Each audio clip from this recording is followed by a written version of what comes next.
हिंदुत्ववादी संघटनांनी दिलेल्या धमक्यांच्या पार्श्वभूमीवर पुण्यातल्या सारसबागेत दिवाळी पाडवा पहाट कार्यक्रम उत्साहात सुरू. कार्यक्रमस्थळी मोठा पोलीस बंदोबस्त.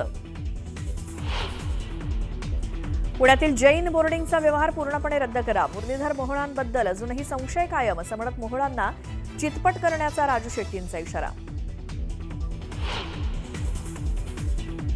सोलापुरात भाजपात जोरदार दुफळी. एनसीपीच्या दिलीप मानेंच्या प्रवेशाला भाजप कार्यकर्त्यांचा विरोध. भाजप नेतृत्व काय निर्णय घेणार याकडे नजरा. उद्या मी जरी पक्ष सोडून गेलो तरी अजितदादा आणि पक्षाला फरक पडणार नाही. सोलापुरात डॅमेज कंट्रोल करण्यासाठी गेलेल्या दत्ता भरडेंचं बैठकीनंतर विधान.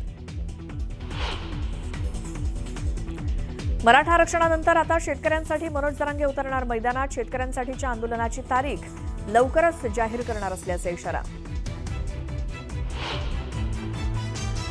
ऐन दिवाळीच्या दिवशी मुंबई आणि नवी मुंबईसह राज्यात ठिकठिकाणी पावसाची जोरदार हजेरी. खरेदीला आलेल्या नागरिकांची मोठी तारांबळ. शेतीलाही फटका बसण्याची शक्यता.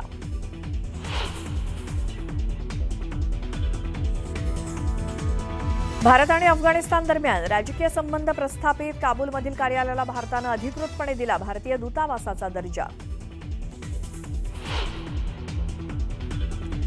चारधाम यात्रेची आजपासून होणार समाप्ती. गंगोत्री मंदिराचे दरवाजे आज बंद होणार तर उद्या यमुनोत्री आणि केदारनाथ मंदिर होणार बंद.